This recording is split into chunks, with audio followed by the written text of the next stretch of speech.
prepare accordingly. And while I admit I hate these days, remember them so that you can use them in your memory bank come about the end of July. It is, I've made it known before, and we're kind of the same way. I would much rather it be too hot than too cold. But I do find myself in some of those triple-digit days being like, man, 40 degrees doesn't sound too bad right now. I'm not going to lie.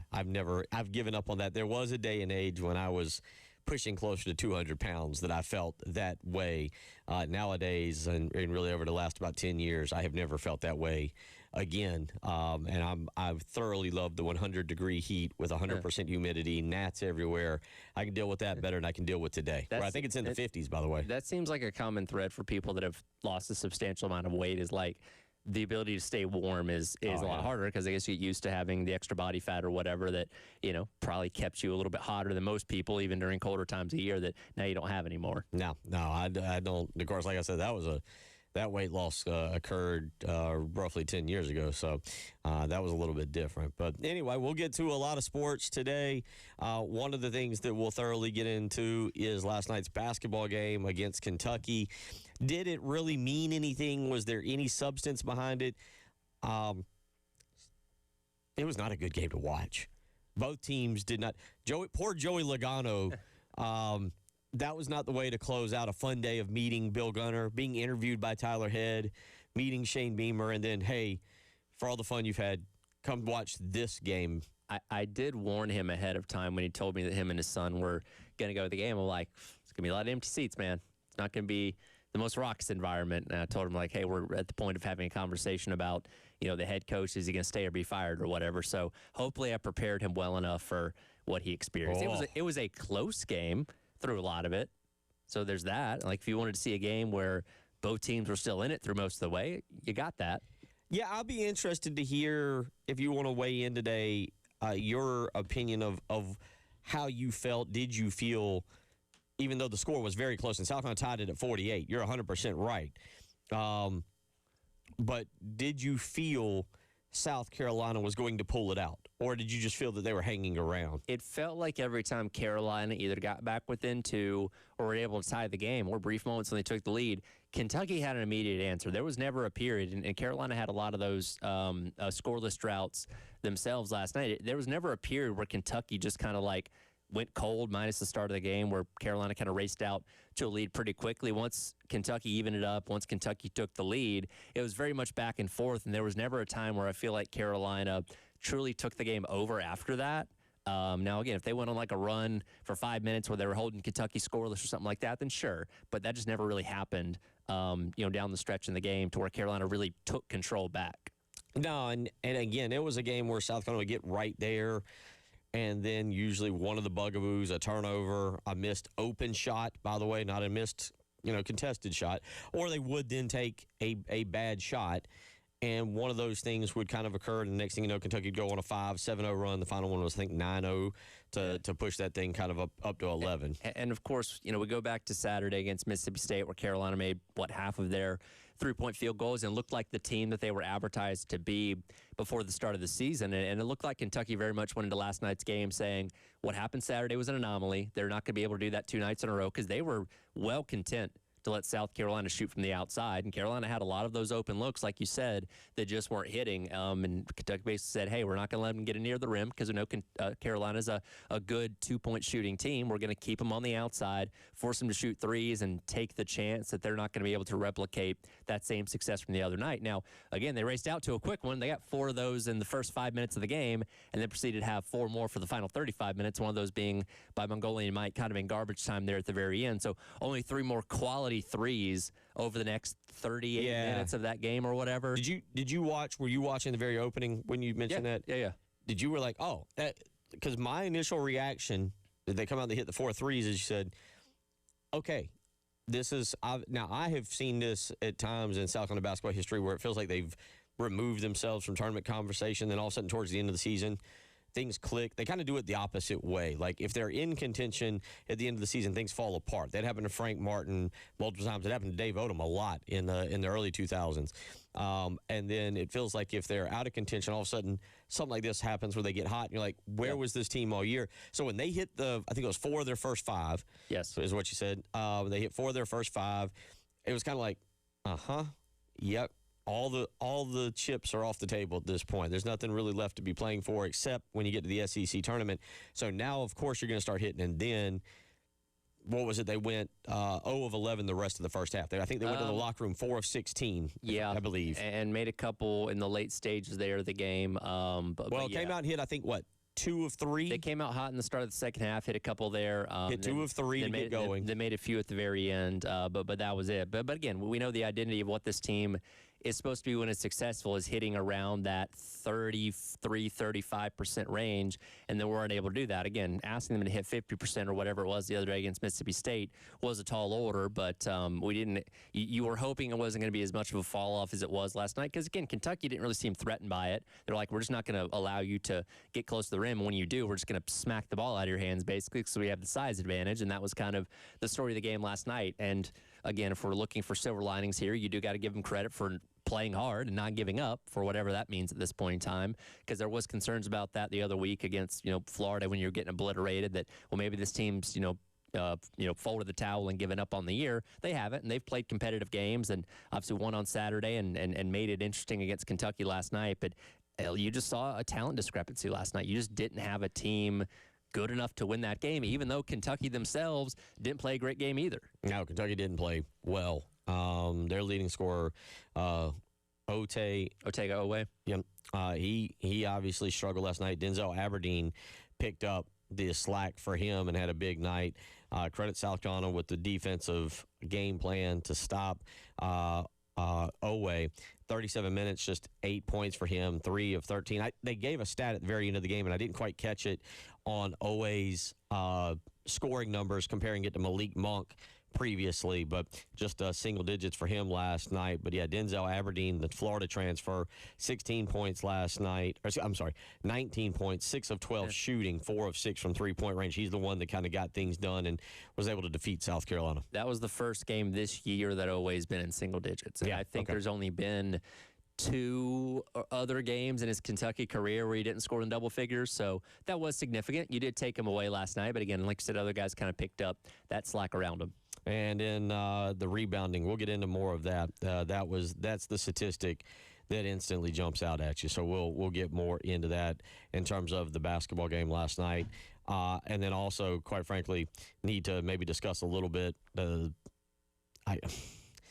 don't know if it's discussion worthy or not. I didn't say anything to you there, but I've thought a lot about it, and that would be the crowd that was there last night and how you juxtapose that, and I know this is a little unfair, but against the crowd that was there on Sunday for the women's game. Now, this isn't a matter of buying tickets and all that. I do wonder if Jeremiah Donati, in trying to make a decision and looking at overall dollars, wanders around that arena on Sunday and looks at the energy and the passion and the excitement, and then you show up on Tuesday night for, still a big game, a brand name opponent, and at least on television, I don't know, probably 60-40 Gamecock to Kentucky. I mean, there wasn't a lot of it's not like it was 9,000 to 3,000. And you're like, man, 3,000 Kentucky fans. I don't know. I don't know what the actual attendance was last night, but I've seen some pictures and talked to people. The best estimate I've gotten was 3,000 to 3,500. And I don't know if that's correct or not. I have no clue. It's just people that were actually there. It was enough to have a debate of, wow, did Kentucky actually outnumber you in your own arena? I don't know if that's true or not, but yeah, that 60-40 is kind of the split that I've heard. Like, asked Jack about it this morning. He kind of echoed the same thing. And look, Kentucky always travels, and maybe more people would have traveled if the team was doing better this year. But there's never an excuse to have the opposing fan base rival the number of people you have in your own arena, no matter how good or bad you are. 803-404-6100. So we'll get into more basketball coming up in the next segment, kind of continue to look back at that. Coming up today, we got a kind of a loaded show, a lot going on. We're going to get into a little bit of this NIL bill that is passing through the South Carolina State House up here. I talked to J.C. Sherbert a little bit about this yesterday. He brought up some great points as it pertains to it, and it changed my opinion. Talking with JC changed my opinion of it a little bit. We'll talk about this because it does sound like it could be a detriment to South Carolina and Clemson, and we'll talk about what's kind of happening there and get your opinion on it, because I think some of y'all do want to be nosy, and you're like, I need to know. I got to know. Make it public information. Well, again, we're kind of very much in this period of like we've known this season wasn't going to be worth something for a while, and I always equate it to, you know, if you see somebody earlier on in the day and say, hey, when I see you later, I need to tell you something really important. I'm the type of person that's like, no, tell me now. Right. Because I'm going to drive myself crazy the rest of the day wondering what important thing you have to tell me. Please just tell me now so I can get that out of the way and not let my mind wander, you know, for the next 8 hours or whatever it may be. I think it's very much the same thing. It's like we know a decision is going to have to be made. If you're going to keep them, okay, say that. If you're going to fire them, do it. Like just because right now we're kind of just twiddling our thumbs like, all right, 3 more games. Maybe going to get bounced in the first round or your first game in the SEC tournament coming up in a couple weeks. And then what happens? Who knows? 803-404-6100 is how you can weigh in if you want to do so. So, well, yeah, we'll get into the NIL stuff. Also today, Trey Dyson is not coming in, but Trey Dyson will join us via the phone lines. That'll be at 2:15 later today in the 2 o'clock hour. We will really start today kind of, I know South Carolina plays baseball tonight, obviously, but I got to be honest, our preview for the Clemson game really starts starts today, the preview of the Clemson game. South Carolina plays Queens tonight. Probably a chilly game over at Founders Park. I've got a feeling the crowd will rival the crowd last night at Colonial Life Arena. But South Carolina plays Queens, but the big game comes on Friday night against Clemson over at Founders Park. And we'll talk a little bit about that. And Trey Dyson, the Tiger Tamer, if you will. Okay. He'll join us, and we'll talk with him about what he's seen through the first 2 weekends. And then last night, great night of high school hoops. The boys and the girls are wrapping up. They're heading to the semifinals now of the high school playoffs. We'll tell you about that. Chris Deering will join us. We're going to move him to Wednesday. Friday, we will be out at Pro Swing from 12 to 3. So you need to come and join us over at Pro Swing and be a part of our program. Come on out. We are out on Forest Drive over there, over by the Bonefish Grill, if you're familiar with where that is. And come by and hang out with us, play a little golf. We'll be watching the golf this weekend. They are now starting the Florida Swing, I'll admit. Last night, I got into a little bit. I watched a little bit of the state at 9 o'clock after the Carolina game, a little bit of the State of the Union, but I also switched over after I'd seen what I needed to see. And I got back into TGL golf last night. Boston, okay. And I think that was the Boston-New York match, the late one. There was an early one and a late one. But I got back into that a little bit last night for that. They're actually starting to wrap that up. It's been going on for a while now. I thought the championship was not long ago, but it's still going? Or no, is it a new season? Yeah, it's a new season. Okay, all right. And so they do it in the early part, really January, February, March. And so a lot of teams are wrapping up their little 6-match regular season. Mm-hmm. I think it's round robin. You play everybody. And so they're wrapping that up. And I was looking at the standings last night. I keep up with it, but I don't keep up with it. Yeah. I actually talked with our good buddy Brian Glenn last week, and we were talking about it because his good buddy and a guy that we're working to get on air, Matt Berry, obviously is the host of it. So Brian's like, well, do you want to go down one day and check out one of these events? I was like, yeah, man, throw me in the car. Sure. Let's go down and check it out. Go to this SoFi Arena or whatever. So I keep up with it, but maybe not as close. But I got into that a little bit. But we'll talk more about that on Friday when we are over at Pro Swing. Come out and join us from 12 to 3.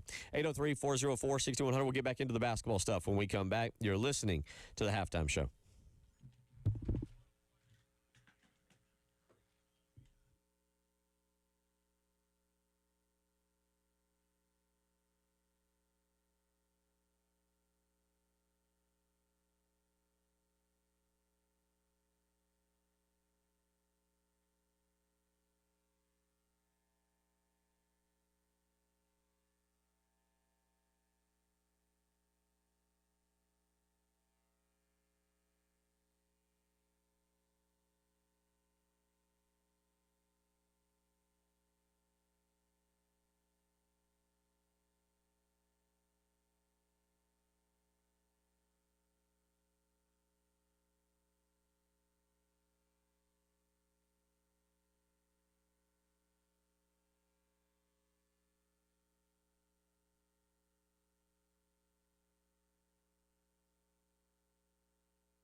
12:20 on a Wednesday. Bill Gunner, Tyler Head, Captain Dave Adair, as we get you going here, talking about a lot of things. We'll talk about a lot of things today, but right now kind of focusing in on basketball and the game last night against Kentucky. South Carolina not able to come out a winner. You said hard fought. I saw Elijah say it was hard fought. I beg to differ with both of y'all. I don't think that was a hard fought loss. I got to start with this. I'm not sure how good Kentucky is. I really question. I'd watched Kentucky a good bit early on in the season, and they had some losses to some really good teams. And I was kind of like, it was kind of one of those things I was like, all right, Kentucky's not as good as they are, but they're a pretty good team. And I'll be honest, at that point, I kind of chalked up the Carolina-Kentucky game like, all right, Kentucky's going to win that one. But I watched Kentucky last night, and I'm kind of like, ooh, I see what their fan base is talking about. Like, Sure. Last night was not a good game for them, and that contributed to South Carolina being in the game in the manner they were. Now, to give South Carolina some credit, I do think I agree with Lamont Paris on what he said post-game. I do think South Carolina's playing better defense. Yeah, and it's a fair point because Kentucky, from a talent standpoint, better than South Carolina, and they didn't play their best game last night, which was part of the reason why Carolina was in it the way they are. And I guess that kind of goes back to this thing that we've been talking about for the past couple of weeks in terms of effort, because I thought the effort last night was good. And again, you did find yourself in the last couple minutes there where you're only down by a couple points and had the ability to make things happen to win the game. They obviously weren't able to do that and, close it out down the stretch. So I guess that's kind of where I come from with the hard-fought win, because it's good effort. You didn't capitalize on things, and I think the talent discrepancy is what ended up kind of being the difference in the game last night. But it wasn't one, where you got beat by 30 points or something like that, which we have seen this year. Well, but again, Kentucky, both teams, it was not a clinic on how to shoot the three last night. Let's be very clear about that. Both teams shot 25%. I believe Kentucky was 8 of 29. South Carolina was 7 of 28. And you're right, though. They're in the game. They are in the game. Now, however you arrive at the final 4 minutes, it's fine. If it's the other team stinking and you kind of play in your typical game, and that's what I thought South Carolina did. I don't think they were bad last night. They weren't above average. That's who they were. Kentucky, on the other hand, was bad. But after the game, here's Lamont Paris talking about having a chances there in the final few minutes. Yeah, we were. And so we did enough things. So I don't want to put a blemish on what the overall body of work was in this game. I don't. And there are all these things that you can go back and we could have done this. I'm big on the things that you could have controlled. Turnovers, in large part, to me, is one of them. Second chance opportunities, to me, in large part, is one of them. Not completely and totally, but in large part. So I'm big on those. But what is not to be lost in this whole thing is that, they've won games in this conference, and like you said, you got a 2-point game with where you string a couple of stops together, the whole game's over. The whole game's completely different. If you string 2 stops together in one bucket in that time, it might change the whole complexion of the game. And so for it to look at 11 points or whatever, we were trying to win at the end, we got a foul and try to get a steal or whatever, but we didn't handle that time. We had a lot of plays in that time that we did not handle well, just going for home runs at times, not strong with the ball decision-making, execution of good decision, combined with poor decision-making. So it just was a lot that went wrong in that time to stretch it out a little bit. Okay, a couple of things, and then I'm going to get to one more clip. As a former basketball coach, as a person who's coached at a lot of different levels and had an opportunity to go coach in college, I will say this. At times I see things a little bit differently. And one thing I'm seeing is there is going to be a 4-minute stretch. Mm-hmm. Typically in the second half. Elijah Strong forgets that there's 4 other offensive players on the field, on the court. Oh. Elijah Strong and I'm watching it last night, and what I think happens, what I've come to the conclusion is, for about 30 minutes he watches Meechie Johnson be the offensive player. And then a few guys here and there hit a shot. And then all of a sudden, it's like Elijah's like, wait a minute. Meechie's getting up way too many shots. It's my turn. And that ball goes into Elijah Strong's hands, and it does not come out. Now, last night, he got hot there for a few minutes and made some buckets and kind of kept them around. but he also missed a few that I was like, you really should have let that one go to somebody else. And he missed all of his shots from three. Yeah, that was the two. The two in particular that I remember are the ones I've. A lot of those were clean looks, and that was the thing too. Is like Kentucky was not concerned with Carolina's 3-point shooting. It didn't seem like, and like, yeah, man, if you want to shoot it, go for it. And we're not gonna put a hand in your face. And they were banking on the fact that he was going to take some, or wasn't going to put the best shot up, and that ended up being true. And at some point, as you kind of get into that, fifth, sixth missed shot, you're like, all right, we still want to keep doing this. He kept going. Again, ends up missing 7 on the night. Again, he did have some key baskets there, a little bit closer to the rim. But yeah, from the outside, the team as a whole, obviously rough night, because we know that's kind of what the identity of this team was supposed to be built around, and didn't happen last night, certainly.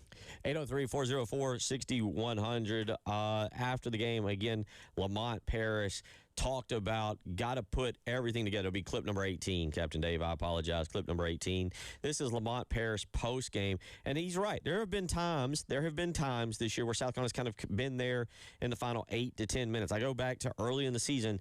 I believe it was with 10 minutes to go. They were up, I believe, 7 on Georgia, 8. I think it was 62-54 in that game at Colonial Life Arena. Their opponent on this coming Saturday will be Georgia over in Athens, and they couldn't get the job done. Last night, again, you're right there. I believe it was at about the 4-minute mark. They tied it, or they were down 2, 58-56, and that's when Kentucky went on the run. But here is Lamont Paris after the game talking about putting it all together. Well, that's what it is. You got to put things all together. You got to put things all together, and we didn't. But I think it's obviously it's a tremendous job we did defensively against him, and our rotations were good, and we threw a lot of bodies in there, and it's nice to have that as a weapon on your side to be able to say, okay, here's a really good player. We're going to do these things in theory, and then see how it works to try to hold him down, and we did it again. It gave us a good chance. Honestly, if a couple of things happens, so you shoot the ball really well, the outcome changes completely, right? Just on shooting the ball. If you rebound the ball defensively really well, outcome changes, right? Instead of 2-point game at 2 minutes, right, you can swipe off half of those offensive second chance points, and you're up by whatever with 2.5 minutes later, and you're probably right off into the sunset. So not far, but it still doesn't turn out the way that you want it to turn out. And you heard him mention offensive rebounds. That's really the number from last night, Tyler. 48-28 was the overall rebounding deficit for South Carolina, again, as they get beat on the boards. And you heard that number. That is astounding. 48 rebounds for Kentucky. Again, Kentucky didn't play good. They shot the ball at 39%, but they weren't exactly knocking down shots. South Carolina was at 37%. But Kentucky last night, again, 18 offensive rebounds. Yeah, and again, talk about those second chance points. Carolina beating 14-4, and that's kind of effectively looking at the difference in the game, in a game that you end up, losing by 9. And again, that's kind of something we've seen them struggle with this entire season. But in a game where, again, a few things go differently, you have an opportunity to win. That's what really stands out in terms of what the difference was. And again, you make that game 59-57 with just under 2 minutes to go, and the next time, or just under 3 minutes to go, excuse me, the next time you score, it's a 10-point lead, or 10-point difference at that point in time, because Kentucky goes on a run. So not being able to close out games, which goes back to something that they were struggling with last year. It's just, again, kind of the story of this team this year. 803-404-6100. I'm just looking back for Kentucky last night. I was looking to see the exact points off of second chance points there. They had 34 points in the paint last night, 14 second chance points off of offensive rebounds, 18 offensive rebounds, 14 second chance points. Gamecocks, if you're like, well, all right, well, what were the Gamecocks' second chance points and points off of turnovers last night? Because you heard Lamont Paris say turnovers, obviously a big deal as well. South Carolina last night had 13 points. Excuse me, South Carolina had 13 points off of turnovers. South Carolina last night, Tyler, had just 4 second chance points. Yeah. So you get outscored 14-4, a 10-point difference there on second chance points. That's not going to win you many games in this conference. 803-404-6100. We'll come back. There's a state house bill on the NIL. I talked with J.C. Sherbert a little bit yesterday. We'll talk with Tyler Head about it and get his opinion. You're listening to the Halftime Show.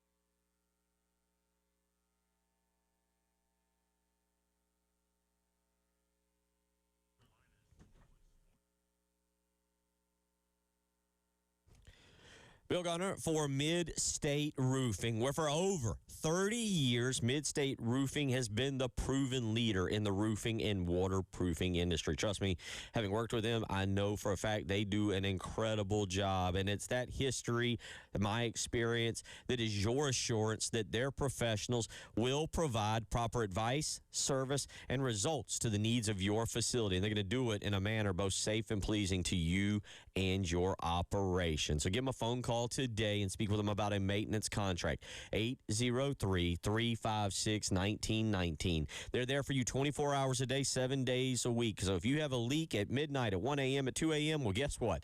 Mid-State Roofing is there for you. There is that customer service I was just talking about. 803-356-1919. You can visit them on the web, midstateroofing.com. Give them a phone call today. If you've got a leak, let Mid-State Roofing take a peek.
$12:35 on your Wednesday.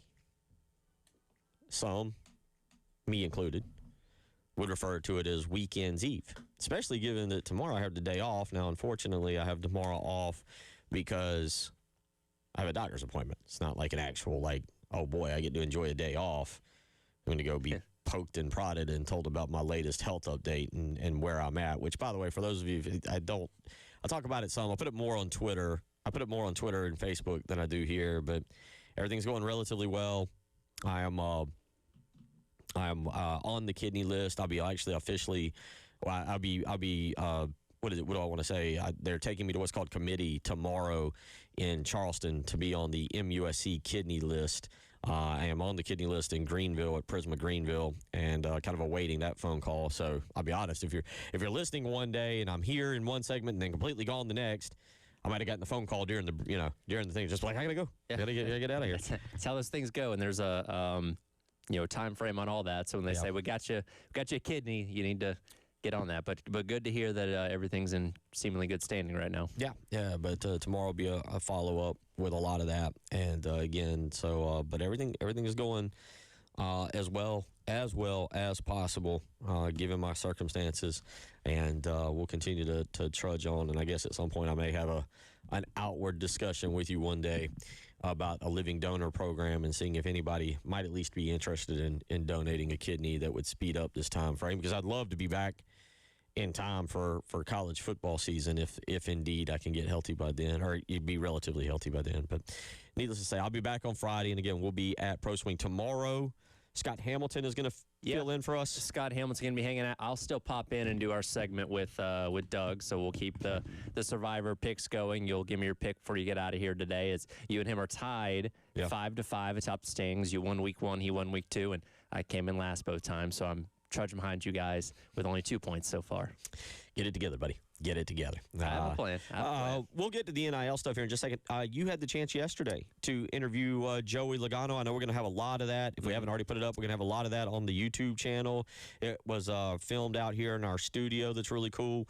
I don't know where Joey Logano stands on your hierarchy of drivers, but really seemed like a really cool guy. Yeah, it was a good interview. It went about 30 minutes, and we do have it up on our YouTube channel right now. I uploaded it a little bit earlier on this morning, so you can go listen to it. We obviously talked a lot about Darlington because he was here in town promoting the race coming up in a month, but also talked about other things going on around the sport, his life, those kind of things. And yeah, he's a nice guy. I know a lot of people don't like him, which is something we did get into in the interview, and he has some interesting answers on that. But in these kind of situations, he's great. He jokes, he laughs, and it was cool to meet him. I know you grabbed a picture with him before you got out of here, and everybody seemed to enjoy hanging around him when he was here yesterday. Yeah, he had his son with him. Who likes our pinball machine. Good. Yeah. Well, we've done so. Yeah, that was pretty cool. So look out for that content. When do we plan? Do we have it up? So yeah, the video's on YouTube. I'll edit some things down for radio. Certainly as we get closer to Darlington and stuff like that, from some specific things he had to say about the track. But if you want to talk or listen to the whole thing, again, it's about 27-30 minutes. It's up on our YouTube channel right now for 107.5 The Game. 803-404-6200 if you want to ask any questions to Tyler about that. But yeah, really cool yesterday is Joey Logano was here. And then, I don't know what it was last night. Very early in the game, in the basketball game on ESPN, they're like, oh, Joey Logano's here when they show him next to Shane Beamer. And I was like, that's awesome. I actually saw him today. Yeah. Yeah. Like, apparently his son's a really big basketball fan. They're Hornets fans. Okay. And it's going better this year. Yeah. But yeah, he's in town. Hey, got a basketball game. I'm sure there's appeal to seeing Kentucky play. I did warn him that there'll probably be a lot of empty seats. And I hope they had fun. Yeah, we'll get back into the basketball coming up in hour number 2. But right now, there is a lot of discussion about this Senate, this State House bill that could prevent NIL earnings from being public. Now, how do you feel about this? Now, I thought J.C. Sherbert yesterday made a very good argument as to why this bill, I guess, I'm a little confused. I thought the bill, I've read it a couple times, but I was a little confused on that. I thought the bill, the bill outlines how NIL deals would essentially be exempt from any Freedom of Information Act disclosures. All right. So basically it would block that, meaning that currently, I guess, you have the ability. I'm trying to figure out if we have the ability right now to pull NIL deals or not. To my knowledge, no. I haven't seen anything because most of these NIL stuff end up being speculation. Now, again, there's a lot of people that are very plugged in. Like if Pete Nakes of On3 says somebody's making $3 million at Texas Tech, okay, I believe that guy's making $3 million. But in terms of like public openness, I don't think they're there yet. And I'm on both sides of the equation here because for the purposes of this job, I would love to know what all these guys are making and being able to compare that kind of stuff and talk about this guy got this at this school or he could have made this at that school and all that kind of stuff. If I'm just looking at this from a fan standpoint, I'm not sure if that's something I really want all the details of. Kind of like you don't want to know how the sausage is made, you just want to eat it. Like I feel like from a fan standpoint, you may not want to know all that stuff. I think from a fan standpoint, you want to know. You want to know because you want to be judgy and critical. And when Lenore Sellers throws a key interception late in the game, you go, "Hey, you're making $3.8-4 million, whatever it is he's now making," and going, "Listen, you're essentially a professional." JC's argument, and by the way, just for the record, this is not just for the University of South Carolina. This is a state. It is a state law. So technically, it's College of Charleston basketball. It's Coastal Carolina baseball. It's Furman or whomever, any NIL. This is not just the University of South Carolina. Obviously, that incorporates Clemson University, where Dabo and Clemson would have to have their information available for the Freedom of Information Act. So it doesn't just affect the University of South Carolina. And it also should be noted, because here's where I do agree with JC, and this is where I think the universities both have to fight this deal. Should the bill go through that would block NIL deals from being part of the Freedom of Information Act, South Carolina would become the fourth state to be shielding athletic payments from public view. And JC made a good point. If your NIL records are for public viewing, now other schools know how to bid against you. They know exactly. It's not, as you said, it's not hearsay. And maybe there's a good part to it again where the kid can't go back to another school and say, well, they're paying me $5 million, and that's going. The number's out there. The number would then be out there for a school to bid against you and be like, oh, yeah, I know exactly what they're giving you. And again, it wouldn't. The law right now is not national; it's statewide. So basically, and it doesn't tell me who the other three states are, but it would basically, there's a chance that Georgia and Florida don't have this, and that Georgia and Florida and any schools in that state now know exactly what South Carolina's paying. Yeah, especially if those states don't have, like I said, don't have that law where you can't go and look at that either, where you say, okay, well, so-and-so was making 1.5 at Carolina. We'll offer them $2 million, and they're not going to be able to see what we're going to pay them, and we'll snatch them up. Like, those kind of things would end up happening. And again, I think it depends on how you're looking at this, what perspective you had, media fan, whatever it may be. Again, from the purposes of this job, I'd love to know what these guys are making so we could be more specific about the conversations we have about them. But I don't know if it's going to happen or not. I mean, again, just for example, Dylan Stewart and Lenore Sellers and Nick Harver, if schools already know ahead of time what they made in 2025, it makes it easier to tamper with them for 2026. Sure. Start putting a plan together to pay them more. And so now on the flip side of that, lawmakers and university officials believe that transparency hurts competitiveness. I don't know if I agree. I don't know. I don't have names here of who those lawmakers are, but it hurts the competitiveness for people that can't afford it. Exactly. And it goes on to say, if every program knows what others can pay, the battle to fill rosters shifts from consideration of skills and fit to pure economic leverage. So you can check out that article on College Sports Wire, usatoday.com there, and see what is said, and it's in the SEC section, and visit that and read all about it. Pretty good article, and definitely worth your time just to kind of understand another evolution of the college football NIL world and what schools are in particular fighting. 803-404-6100. We'll come back and wrap up our number one, get into a little of your thoughts on different topics. You're listening to The Halftime Show.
12:48 officially.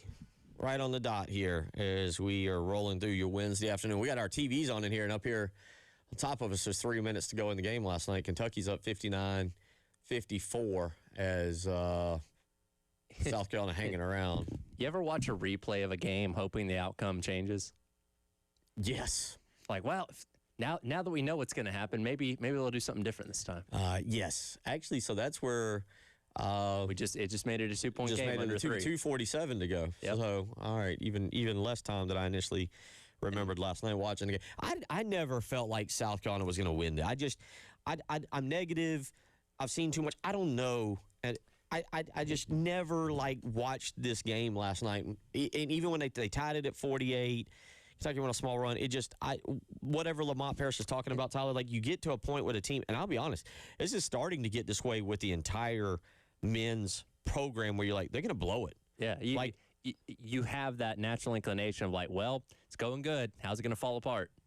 27-point football lead in the second half. They're going to blow it.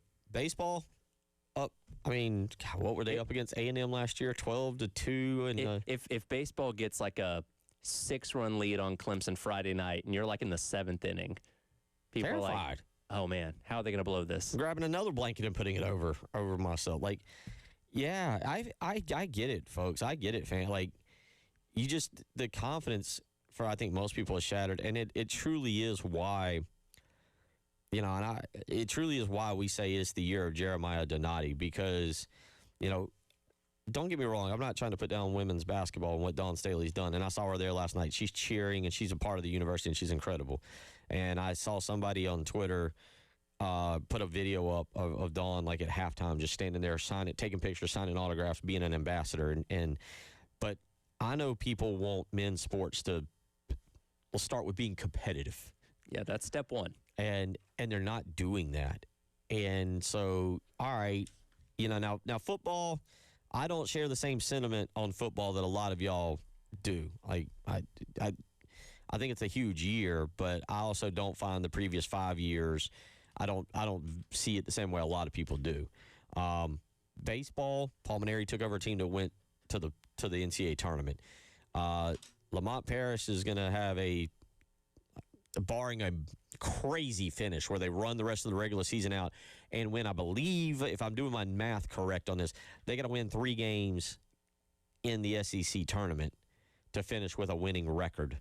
Yeah, because they're 12 and 16 now. So, and I'm not being mean about this. You figure one more a minimum of one more loss in the SEC tournament. Right. That would put you at 17 losses, meaning you've got to win 6 more games. Which the likelihood of that happening, very slim. Yeah, it's my point. So you're talking about 3 losing seasons, 2 epically bad seasons. They got 3 games left, hence you got to win 3 in the SEC tournament to get to 6. You got to go on the road, beat Georgia. You got to go on the road, beat Mississippi, and you got a home game against Tennessee. You get my point.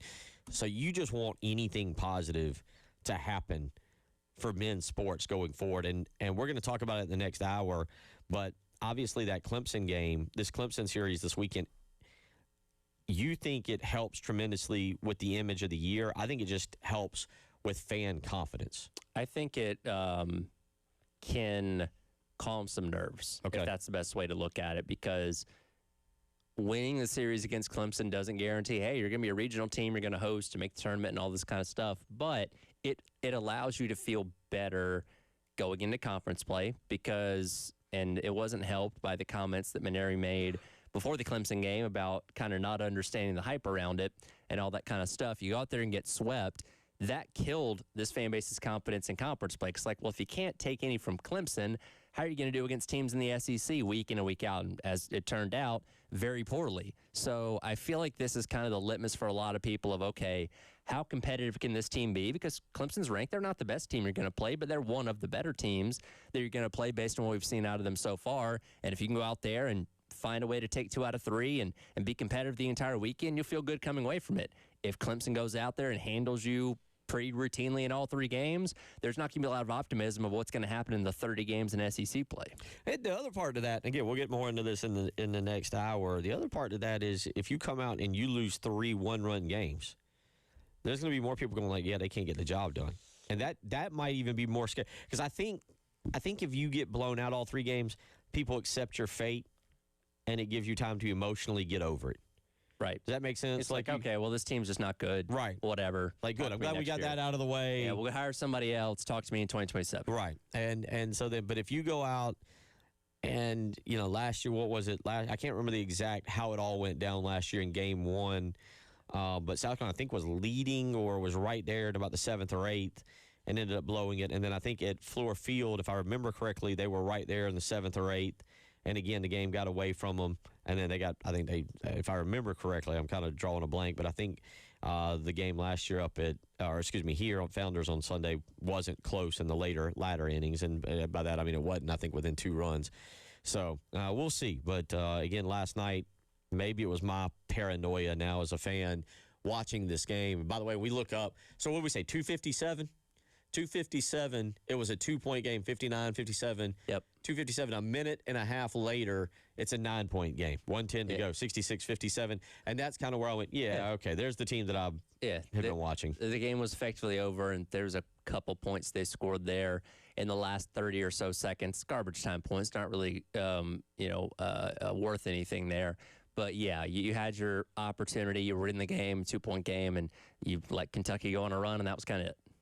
803-404-6100 is how you can weigh in on that. The other part to that, and again, I bring it up, I know the fan bases between the men's and the women's team are different.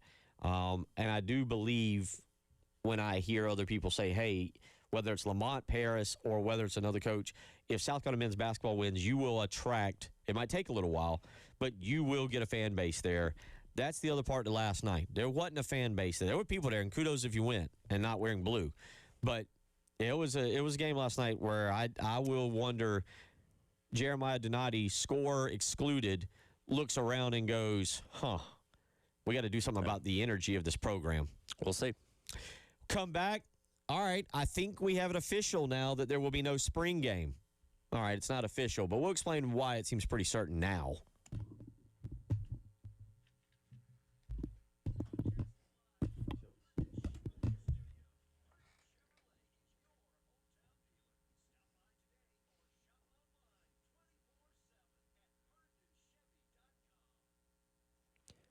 Tyler Ed here for our friends over at Tilly's Warehouse, first wine and spirit store in 5 Points in the past 20 years. Located on Green Street in the old Pavlov's building right behind the Salty Nut Cafe. You can get in there and get whatever you need for the night, for the weekend, for parties, tailgates, and everything in between over at Tilly's. Need G4 tequila? They've got that. Need things in the cans like High Noons and Sun Cruisers? They've got that as well. They also have a Class B license that allows them to sell to bars in the area if you're looking to restock. Locally family owned and operated. They've kept the original bar in place over there in the Pavlov's building as well. So you need to get in there and check out the selection that they have. Mention that you heard this ad on 107.5 The Game and get 10% off any wine selection as well. Stay connected with them on Instagram and Facebook or visit their website at tillyswarehouse.com for more information and discover why Tilly's is your new best as a spot over in 5 Points.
1 o'clock.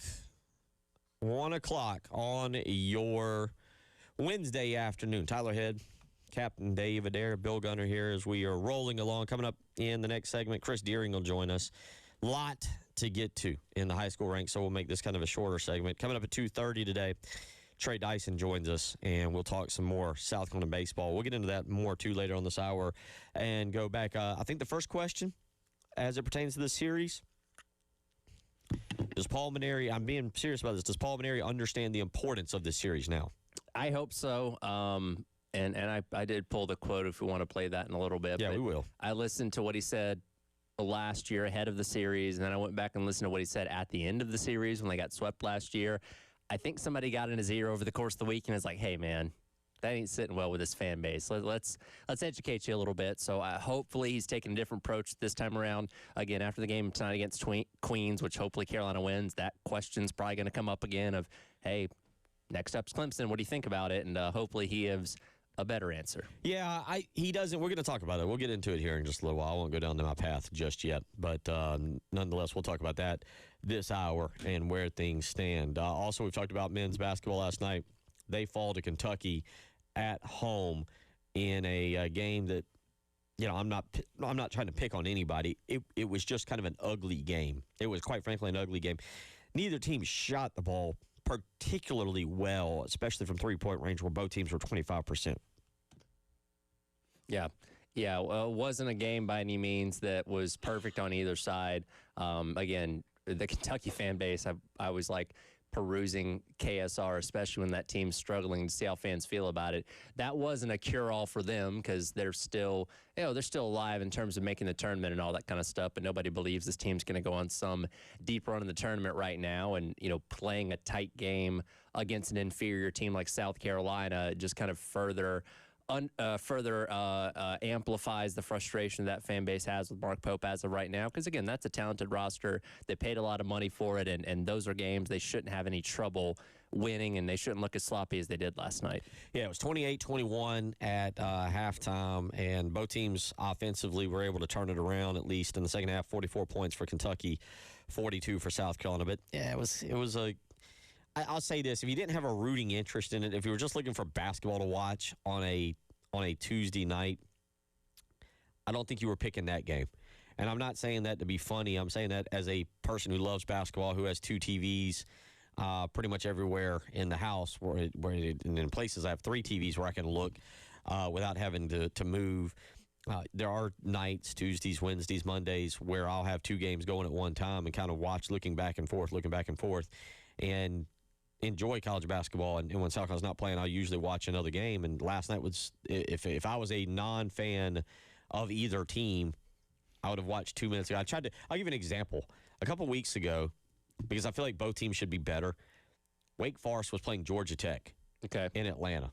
And I remember Georgia Tech with the really good, like Kenny Anderson, when all those guys were coming up, they went to the Final Four under Bobby Crimmins. I vaguely remember that. And the only real reason I remember that is because Bobby Crimmins was a South Carolina legend. And him coaching that team, I think everybody was looking toward Atlanta being like, oh, that could be us.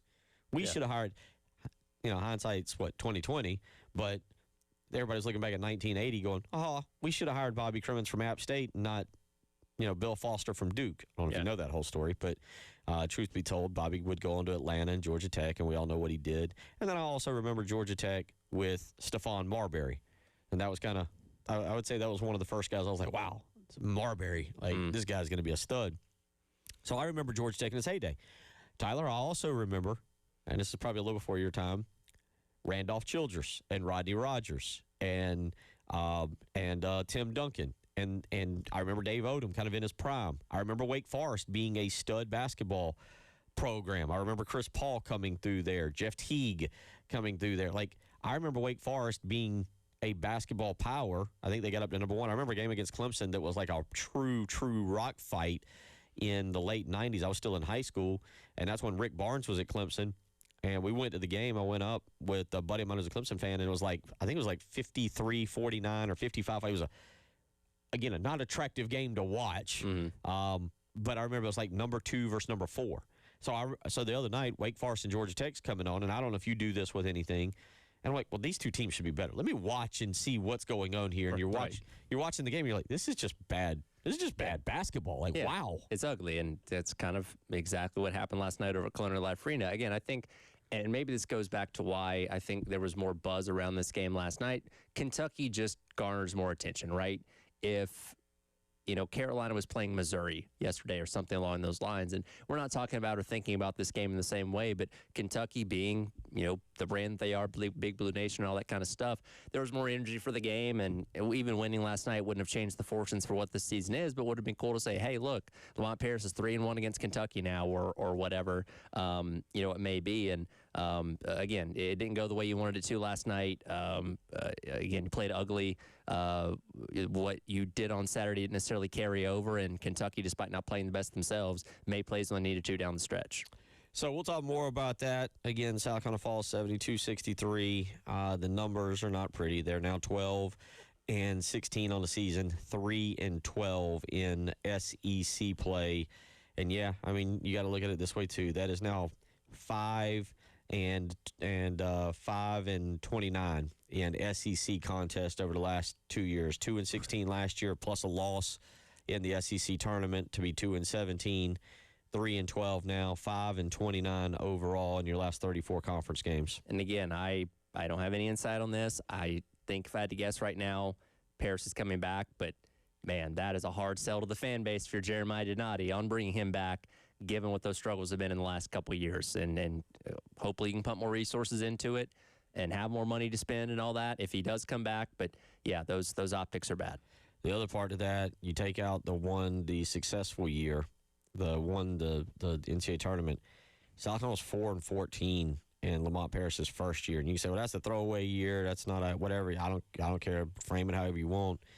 That team was 4-14. Lamont Paris, outside of the one magical year, is 9 and I got to tack on one more. I got to tack on one more here, so there'll be 9-44. 9-44 in SEC play in 3 years, and then the really good year in year 2. I think we're willing to call year one a throwaway when it's happening. Obviously, immediately after that, when you go to the tournament in the following year, but as time goes on, and now we're 4 years into this thing, it is like, okay, that was kind of a preview of what this was going to be more often than not. Now, again, if you can pump more resources and get more money and all that kind of stuff, maybe that changes. I don't know. But, yeah, year number one was more indicative of what the greater sum of 4 years up to this point has been, as opposed to year two making the tournament.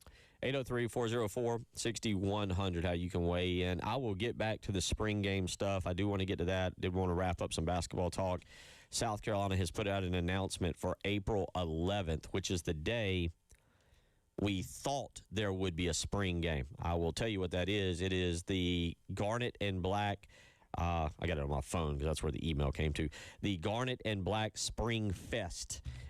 Darius Rucker is coming home, and he's bringing, I'm reading from the email, Darius Rucker is coming home, and he's bringing the party with him together. It says, we're bringing Gamecock Country together on Saturday, April 11th for the inaugural Garnet and Black. By the way, inaugural seems to indicate This is going to be something happening for years to come. The Garnet and Black Spring Fest at Colonial Life Arena.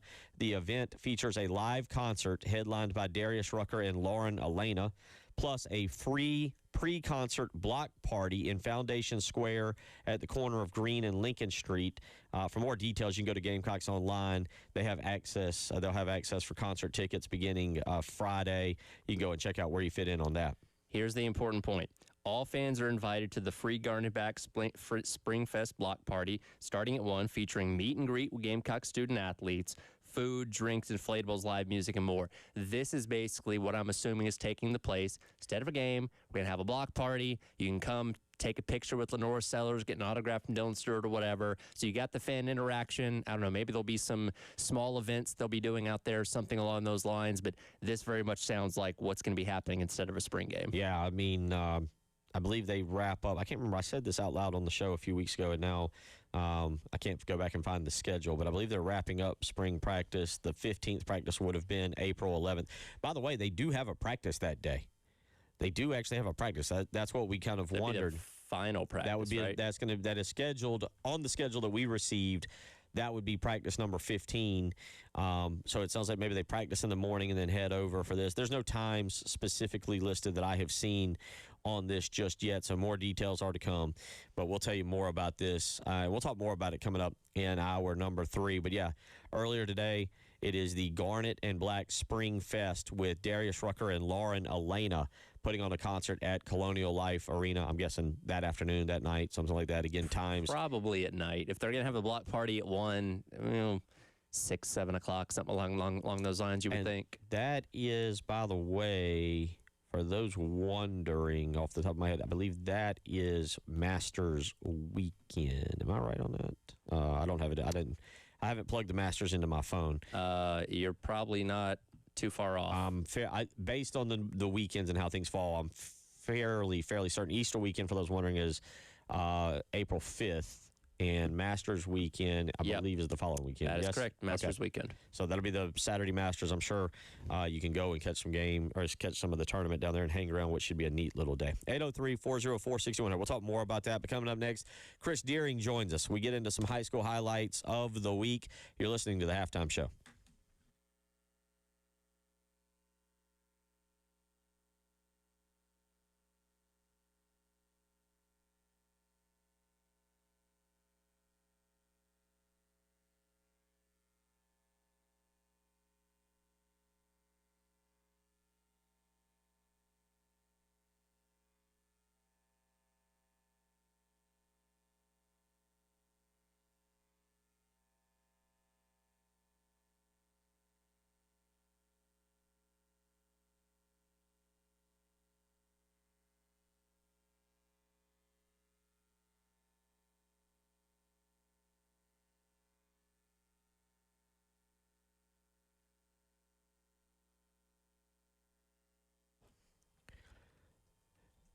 Bill Gunner for Mid-State Roofing. You ever had a leak? You ever had to deal with the consequences of your house or your business having a leak in the roof, especially like during a storm as it's occurring, I don't know, at like 3 a.m., and now you're worried about all the damage, all the issue, maybe the potential mold it could cause? Well, don't. Save this phone number from Mid-State Roofing, 803-356-1919. 803-356-1919.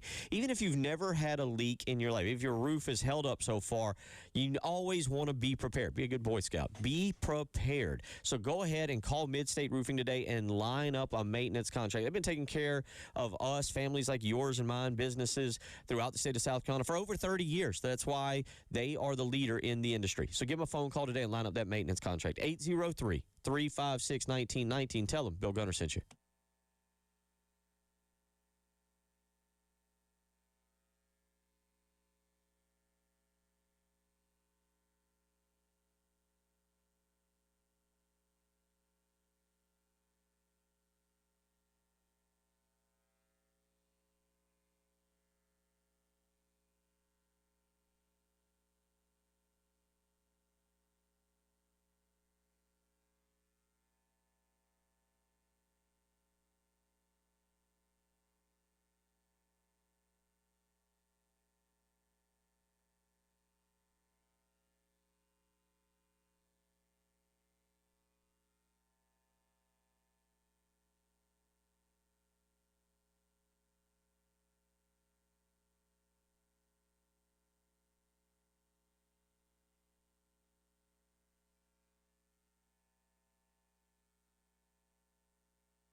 It is 1, almost 17 here on your Wednesday. And joining us now, as he does each and every Friday, we're on location on Friday at Pro Swing, so he joins us on a Wednesday. Plus, there's just so much we missed last week when there was a emergency for Chris, and he had to attend to that particular issue. Joining us now, Chris Deering, for our high school highlights of the week. And it has been a wild, last about 10 days, Chris, since we last talked to you. Yeah, it's been, the playoffs are in full swing for basketball. We're into the state semifinals this weekend with, lower states playing in Florence. The upper state games are being played at neutral sites like it used to be way back in the day, like when you played, Bill. So we've got a lot of games this weekend to get out and see, and a lot of local teams still playing for an opportunity to play for a state championship, and that's always good. So should be a lot of good action leading up to the Colonial Life Arena come next Thursday, Friday, and Saturday. Real quick, let's revisit a situation from last week. Chapman. This is going to wait. Which one? Now I don't have it right in front of me. They were supposed to go to Chapin. They went to Chapman, right? No, they were supposed to go to Chapman. They were supposed to go to Chapman. Supposed to Chapman. They went to Chapin. That's right. Chapin. Who was it? Yeah. Who was it? Who did this? Was it Belton Honeypath? I believe it was. Yes. Yeah, the girls team. And the first piece of information I got was incorrect on that. I was originally told that they got all the way to the parking lot at Chapin High School before they realized they had made a mistake. From what I'm hearing now, they got around the Newberry exit, and the coach or somebody looked up and was like, where are we going? And the driver of the bus said, oh, we're going to Chapin. And that's when it was realized that they were going to the wrong location for a playoff game that was supposed to start, I think, at 7 p.m. I think they ended up starting a little bit after 7:30. So it didn't get too far out of the way for them. But, the funny thing I thought about that whole thing is it's a playoff game, and you playing a team in your classification, and those two teams are 3A and Chapin's 5A. But from what I understand, the bus driver didn't hear it correctly, thought it was Chapin, put in Chapin in the GPS, and got on the 26 going down to go to Chapin. So, yeah, sort of a strange situation there with that whole thing. But it got taken care of, and they played the game that same night. Speaking of interesting things happening, I was following your tweets last night from Abbeville and C.A. Johnson. Sounded like the police had to get involved with some fans last night. Yeah, from my count, there were about 3 or 4 different fan sections, people that had to be escorted out of the building. First one I saw, there was a group of guys sitting in the front row that they kept getting up and basically walking right to the edge of the court. And they were warned several times because I was sitting right there, and finally they got escorted out in the first quarter. There was somebody else escorted out at halftime that I saw, and then right at the beginning of the fourth quarter, there was a little, I wouldn't call it a skirmish, it was a little talking back and forth between the Abbeville and C.A. Johnson fans, right behind the C.A. Johnson bench and the scorer's table. And I think 2 or 3 people got escorted out from that situation. The teams actually left the floor. They went back to their respective locker rooms, and the police sorted things out. It was about a 7 or 8 minute delay, and then we came back and finished the game. But, that's unfortunate. I hate to see things like that. And I do feel like the city of Columbia did a really good job with what they were given, and they didn't put up with a lot. And again, I heard them warn the guys at the beginning. They said, you have one more chance. If we have to come back down here, you're gonna be asked to leave. And 2 buckets later, here they are standing back right on the sideline, and they got asked to leave right after that. So, I don't think they give these warnings just to be talking. I think they're real serious situations. PSA, never be those parents. Yeah. Let's go through some of the games that hopefully didn't require any of that. Maybe one of the best atmospheres last night in the state took place over at Gray Collegiate. I feel like we had an upset with North Augusta. Now, both teams are in the same region. They're in Gilbert's region. I've seen them play. They're both two of the best teams in the state, regardless of classification. North Augusta pulls out the victory, and both the boys and the girls will be playing for the lower state title. Yeah, and for North Augusta, the girls, they are a staple in the semifinals and the finals over the last 8 or 9 years. They've had a really good program over there, and I'm never surprised to see them get this far. They were the number 1 seed in 4A girls, and so not really surprised by that news. I was a little bit surprised that North Augusta was able to come into Gray Collegiate last night and win. They have played twice already this year. I went to the first game. It was way back in December. North Augusta was missing some football guys in that game, and Gray Collegiate won pretty handedly. But Gray Collegiate was also missing a player in that game. And then I think when they played again at North Augusta, it was a little bit closer, but North Augusta again had some players out, but they were fully healthy last night. Everybody was ready to go, and they were able to pull out the victory at Gray Collegiate and go on to the semifinals. Last year, North Augusta knocked out Gray Collegiate, I think, in this same round, if I'm not mistaken. And so 2 years in a row that North Augusta's been able to get the best of Gray Collegiate in the postseason, and that's a big feather in their cap. I mean, Gray Collegiate is one of the standards, I think, in 4A, and for them to get that win and advance on, I think that's a big deal for North Augusta. Looking at your lineup of games here, there's actually quite a few, I believe 4 or 5 different classifications where the boys and the girls are both playing for their respective state titles. Yeah, I think we have Keenan and 3A is playing. Both of their boys and girls are playing for a state championship. Keenan boys we sort of documented that all season long. Their coach has not been there all season, Zach Norris. He was suspended and has not been reinstated yet. Alex Harper, who played for Zach back in the late 90s, early 2000s, is taken over. He's the coach of that team, and because of the suspension with Coach Norris, they had to play every playoff game on the road, and that's something that's different. And they were able to go on the road and win all their playoff games, and now they're they're playing a team that they've actually played 3 times already this year in Fox Creek. That game's Saturday over in Florence at 3:30. And Fox Creek has beaten Keenan twice this year. Keenan's won the 1 game. So that's going to be a very entertaining game. And, Zach Norris is not there, but I've always said for the past 25 years, I do not bet against Keenan in the playoffs hardly any time. It's like you don't bet against Tom Knotts. So I like Keenan in this one and see what they can do on Saturday. Real quick, because we only got about 4 minutes left, so see if you can kind of fire through it, but give us the update and the info. 2 massive games here, 3, and we already talked about Gray Collegiate and North Augusta, but last night, Dorman comes down to Ridgeview, and then you also had Burns coming down to take on Dutch Fork. Yeah, Ridgeview, I think we've sort of talked about them and being a state title contender. I think they're the top team in 5A Division I, and they took care of Dorman last night. It was close, but I think nobody was sweating at the end for Ridgeview. I think they won comfortably, and then Burns came down and beat a really good Dutch Fork team by 20. So that was the margin of victory was a little bit surprising. Those two will play on Saturday for a right to go to the championship.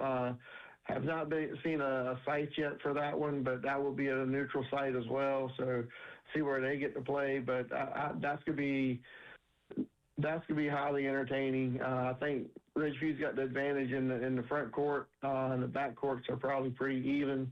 So that'll be interesting to see how that game turns out. Yeah, bad night there for the Lexington High alumni in Brett Jones and Thomas Ryan. Real quick, give a shout out to Tyson Boltnight at American Leadership Academy. I know you've been impressed with what's going on over there in the development of that school. Yeah, just a great job by Tyson Bucknight. Again, another Lexington guy in the coaching ranks. Played under Bailey Harris, and he's got that American leadership team. They have 13 seniors on that team, so this is their chance. If they're gonna do it, they're gonna do it this season. But they play in a really tough High Point team that I think a lot of people are probably calling the favorite in 2A at this point. So that'll be interesting to see if Tyson Bucknight can get that crowd to go in and. They're playing in Mid-Carolina tomorrow night, or no, Friday night, I'm sorry. And that'll be interesting to see if the American Leadership Patriots can keep it going. Real quick, only about 2 more minutes here. Going to 5A Lower State, do you have Lexington girls playing for the title as well? Yeah, so me and Lou Bajak was talking about this game yesterday. Lexington girls, they struggled to win against River Bluff in the second round, and in the third round they really beat Carolina Forest really easily. And they're playing a Wando team that I think they're the 5th seed in the playoffs. I know they're in the same region with Berkeley and Goose Creek, who are playing in the Division II Lower State finals, but Wando finished 3rd in that region, and they've gotten hot in the playoffs. And Lexington hadn't been here since 2019. I think it's been a long time since the Lexington girls have made a championship game. But I think they're sitting in a pretty good spot to try to make it to the Colonial Life Arena next weekend. He is Chris Deering, and a lot going on right now during this time of the year. I know there's only about a minute left. Football coaching changes. Anything that stood out to you here in the last about 10 days? Yeah, Willie Alford is moving from Lakewood to AC Flora, and that name should be familiar to South Carolina fans. He is former defensive back for the Gamecocks. Has not have a stellar record in his time at Lakewood, but maybe a little bit different situation at AC Flora. And then Belton Honeypath named Coach Crane, I think his first name escapes me right now. So that position's finally been filled. It's been open for a while. And obviously now that Willie Alford's moved, Lakewood is open. So still some spots to be filled in the coaching ranks, but they're slowly but surely getting filled. Chris, we always appreciate it, buddy. I know you got a busy weekend upcoming with Upper and Lower State. Next week we'll get into a little bit of the spring sports as they're really, really starting to fire up and get underway as we turn the calendar to March. But safe travels this weekend wherever you end up, and we look forward to catching up with you back in your usual time slot next Friday.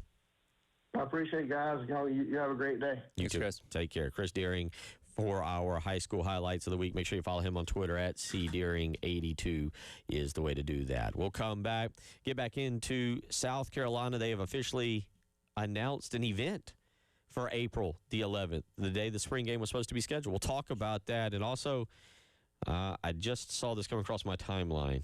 I'll tell you about a former South Carolina baseball star ready to do some backflips this coming season. Yeah, tell you all about it. You're listening to The Halftime Show.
Thank you again to Chris Deering for joining us there. I get a lot going on as we head to upper and lower state basketball semifinal weekend. And kudos to the boys, the girls, the coaches, the cheerleaders, the administrators, the parents, everybody involved. I was lucky enough to play in two upper state. I don't know if we played in the, we had to play in the I don't know if we played in upper state or lower state back when I was at Lexington. We had to. We beat Dorman. We beat Dorman my senior year, and we beat North Augusta, actually, in Aiken. We had to play North Augusta in Aiken, and we beat them my junior year to get to the state championship, where we would lose to Lower Richland. In my senior year, we beat Dorman, and that led us to the state championship against Marlboro County back then. So I've experienced that. It's a really cool, fun thing to be a part of for all those players, something they'll never forget. And then, obviously, coming up next week, we'll be previewing the high school state championships for the state. That'll be really cool as well. 803-404-6100. That's how you can weigh in if you want to do so this afternoon. Kind of been teasing it, and I apologize for not getting to it sooner. But South Carolina announcing today, the university announcing a situation here. All right, we have been fairly certain. We still actually do not have a definitive word. Like, there is no yet. There has not yet been a statement saying we are sorry. There will be no spring game this year. Moving forward, we will have a spring game, but it's a 1 year delay. Like, there's nothing yet definitively saying there is no spring game. However, today, South Carolina has announced the Garnet and Black Spring Fest. And this will be April 11th. And at least on the schedule we saw, that coincides with practice number 15. Mm-hmm. That practice schedule is run by Shane Beamer. He can take one practice and move it to the following Saturday. He can move it to a Wednesday, a Tuesday night. It doesn't matter. It doesn't matter. He's the coach. So conceivably, the spring game is not completely canceled yet. Right. However, this again was the day. This was the day that the spring game was kind of expected to happen. Instead, now there will be a Garnet and Black Spring Fest. It'll take place at Colonial Life Arena. The event will feature a live concert that'll be headlined by Darius Rucker and Lauren Elena. So we turn back to Mr. Old Reliable. Yeah. Hey, I'm thinking about getting tickets. Sounds fun. I'll be there. I know I'll be there. I've already made the phone call today. Darius Rucker and Lauren Elena. Plus, there will be a free pre-concert block party in Foundation Square at the corner of Green and Lincoln Street. Now, Tyler pointed this out. All the fans, this is also in the release that has come out, all fans are invited to the free Garnet and Black Spring Fest. Now, we got a little bit of, we got the concert and you got the block party. Mm-hmm. All right, so let's understand. There's going to be two separate events. The concert will not be free. No, you have to buy tickets to the concert. Yeah. And I think pre-sale starts Friday. Yeah, but the block party will be free. All fans will be invited to the free Garnet and Black Spring Fest block party beginning at 1 p.m. So as you're listening to us now and you're putting this in your phone, putting it on the calendar, April 11th at 1 p.m., the Garnet and Black Spring Fest down around Colonial Life Arena. Again, it will feature a meet and greet with football players, student athletes, food and drinks, inflatables. There will be live music outside and more. This will serve likely, again, as the spring game for 2026, where you can go and get autographs and hang out and cut it up with some of the players. Well, and that's what we said, because Beamer said something to the effect a couple weeks ago when he talked to the media about, hey, it's looking like it's not going to happen, or Donati or whoever said something along those lines. So we said, okay, if it's not going to happen, are you going to organize something to still have that fan engagement? Because that's the fun part of the spring game, is being able to go see these guys in action and all that kind of stuff. So while you're not going to be able to see them play football, sounds like this kind of takes the place where meet and greet, autographs, pictures, that kind of stuff, in addition to the rest of the block party and the concert and all those kind of things. So yeah, that makes a lot of sense. Again, like you said, we don't have an official announcement one way or the other, but I would take this as a pretty heavy implication that the spring game's not going to happen. Yeah. Now the question becomes, because Shane Beamer has been a pretty pro spring game guy. And so I think what we wait on now is kind of the wording. Like, there's no reason for South Carolina to pin themselves in a corner, right, and be like, oh, the spring game is done. We're done with that bad boy. You just say, like, hey, we're not having it this year. We're not messing with it. no big deal, and you go forward from there, right? Like, there's no reason to – if Shane Beamer wants to have it – and that's why I do wonder, did they come back? Do they come back and be like, hey, it's a one-year deal next year? We will be having a spring game.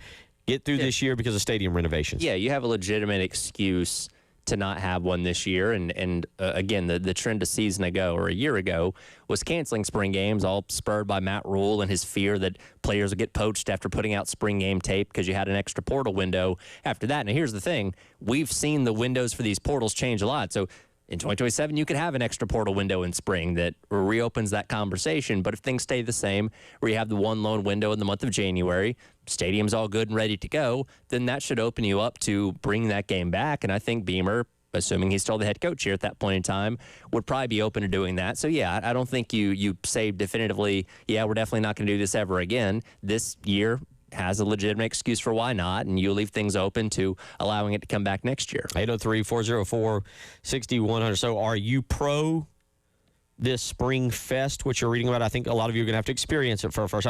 I do feel like it's going to, like, what exactly does it entail? How well does the university do selling it, if you will? How well is it, what does it look like to make it a special event to kind of bring the fans together with the players? I think the question to ask, because that's April 11th, so we'll be back in here on April the 13th, for those that get to go and experience it, saying, okay, would you have rather gone to that, or would you have rather gone to a spring game? And I think seeing, maybe we run a Twitter poll or something like that, but seeing people's response to that. And I'm not saying that the university is going to make you choose between one or the other in coming years, but I think it can kind of put things in perspective on where we're at with the spring game as opposed to something like this, where you are, because the spring game last year, you didn't get to go out there and meet players. Right. You didn't get to go have a picture with Lenora Sellers or an autograph from, whoever, Nick Harbor or whatever, after the game. Like, this creates more of a interaction for fans that some people may view as more valuable than watching these guys scrimmage in the stadium. But even though it's become maybe even less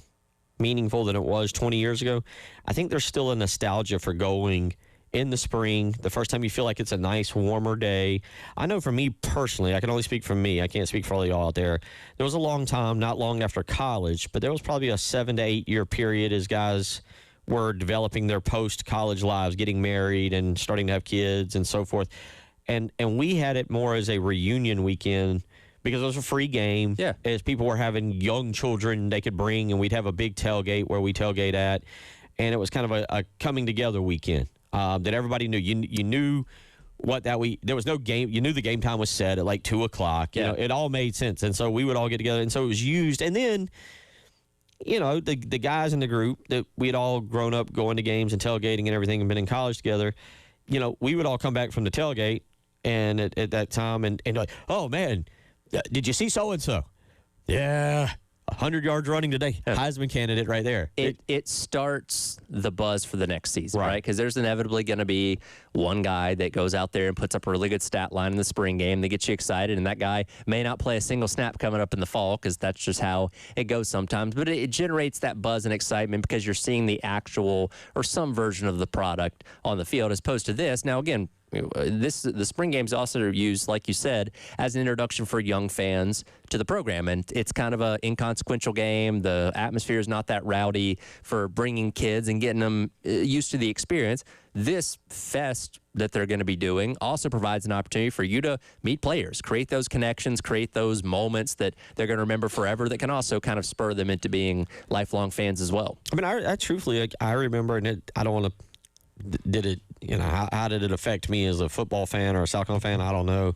I do remember going to a spring game at a very early age, probably in the 80s.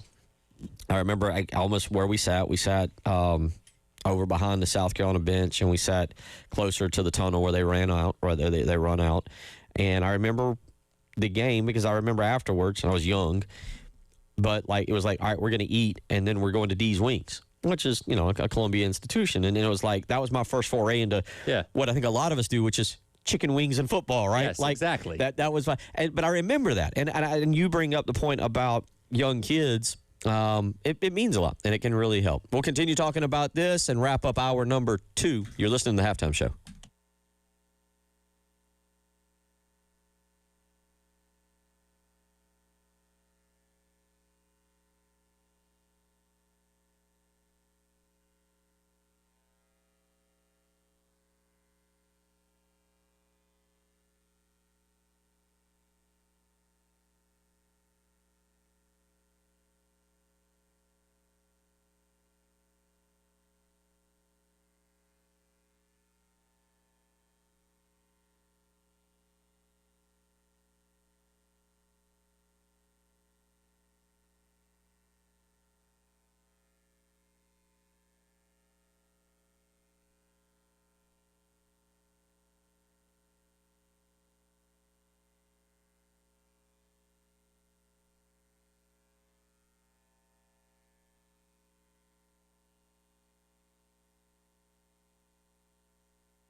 1:47 on the afternoon. Coming up in the next hour at 2:15, we'll be joined by Trey Dyson to look back at last weekend where South Carolina got off to the bad start against Army on Friday afternoon, but rallied and was able to take down Navy and then Air Force on Saturday and Sunday.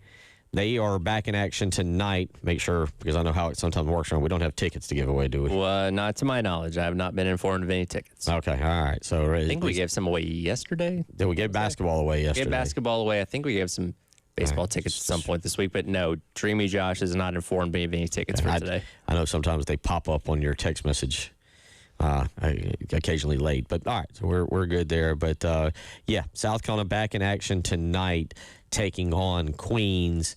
And I will say this, Tyler, every game, truly, I think when you're dealing with a fan base in particular, and some of this is, I don't know, there's a fine line. We can have this discussion for a second. There's an interesting scenario playing out where, typically speaking, I don't think as a team or in our position we worry about what the fan base thinks. But this fan base has become so scarred. Sure. And they are so jaded at what's going on with all their men's teams. I do think there's a level of, like, you got to be a little more careful with these midweek games that you're supposed to win than you typically would, because you don't need the fan base getting down on you too. You need that home ballpark advantage. Yeah, and we talked about this earlier. Like last night, Arkansas got beat by Arkansas State 12-4. So it's not like. Well, did you see all the baseball last night? There was a couple of upsets that happened. So you wouldn't be the only team to lose a midweek game like this. But you're right. This fan base doesn't want to hear, well, so and so lost to so and so. Like, no. We need you to win, right? You're already on this team and program already kind of feels like it's on thin ice with the fan base. They don't need anything else to help push them over the edge. Yeah, last night, for those of you wondering, San Diego State beat number 1 UCLA at Jackie Robinson Stadium out there 4-3.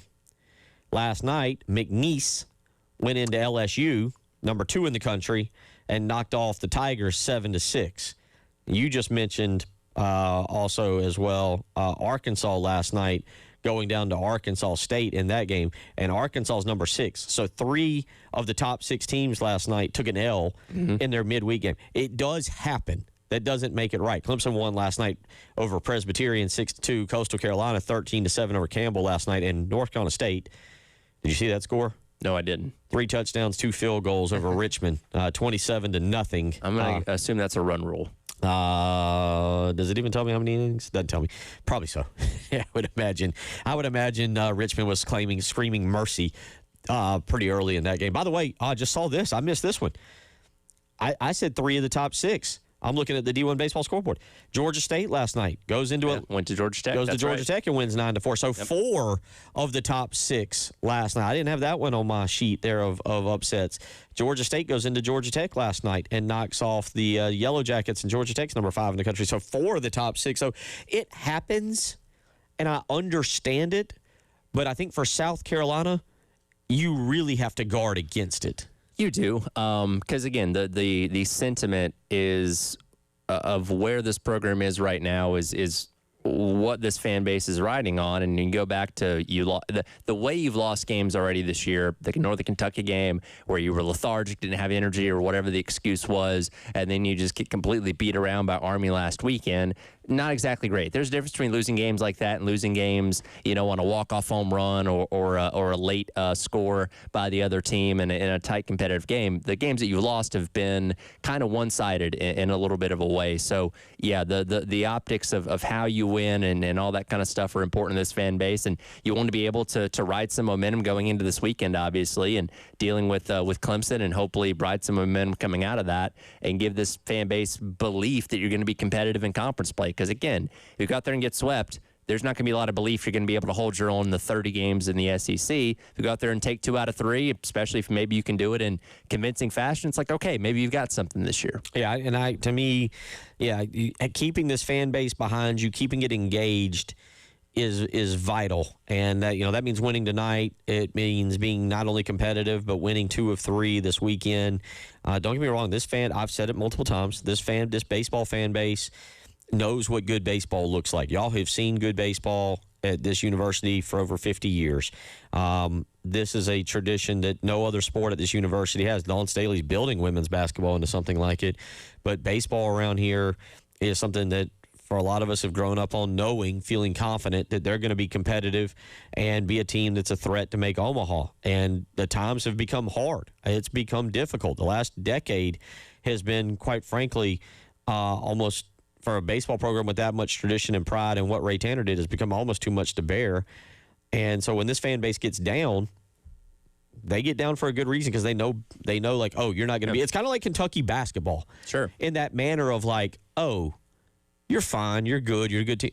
But we're expecting Omaha. We're expecting championships. Kentucky's going, we're expecting Final Four. We're expecting championships. You know, we said this earlier that, you know, South Carolina basketball would trade places with Kentucky basketball right now. We consider what they're doing, just the fact that they're in the tournament right now. Hey, that's great. That's successful for South Carolina. It's not for Kentucky because they have a standard of winning national championships, being in the Final Four, you know, on a consistent basis, that kind of stuff, and they're not living up to that right now. And yeah, the baseball fan base is the exact same way. Now, you wouldn't say that anybody's willing to trade spots with South Carolina at this moment because, you know, the past year and a half has been rough. But again, we go back to why Kingston was fired. It's because he was just making the tournament and not going deep in it, where 90% of fan bases around the country would have said, hey, that's great. But here it's not because the standard is higher to be in Omaha, to be a national championship contender. And since Ray Tanner has retired, that hasn't happened. Yeah, I mean, it's funny how you view things in the moment against how we view them in the rearview mirror.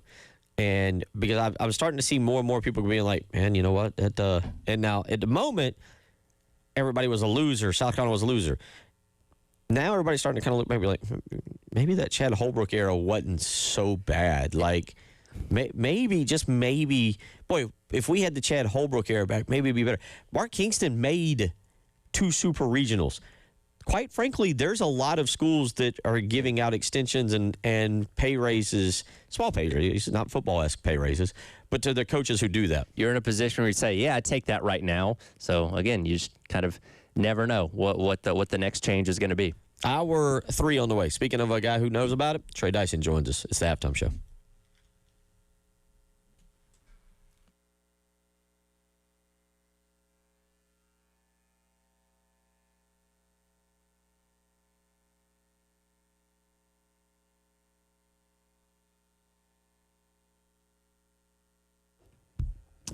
It's all right here for our friends over at Canty Foundation Specialists. Looking at the forecast, got some rain rolling in over the course of the next couple of days. And if you experience a storm and have a crawl space under your home, you might end up with some standing water in that crawl space. And I've told you about it before. You absolutely do not want that. And that's where our friends at Canty Foundation Specialist come in. Go online to schedule an appointment today at cantycanfix.com. Let them come out and evaluate your crawl space and foundation issues so they can fix it so you and your family can live worry-free going forward. Having water in your crawl space can lead to things like mold and mildew and even things like pests into your home as well, which, of course, you do not want. Again, go online to schedule an appointment today at cantycanfix.com. Let our friends over at Canty Foundation Specialist help you out with your foundation and crawl space needs.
It is the 2 o'clock hour on a Wednesday.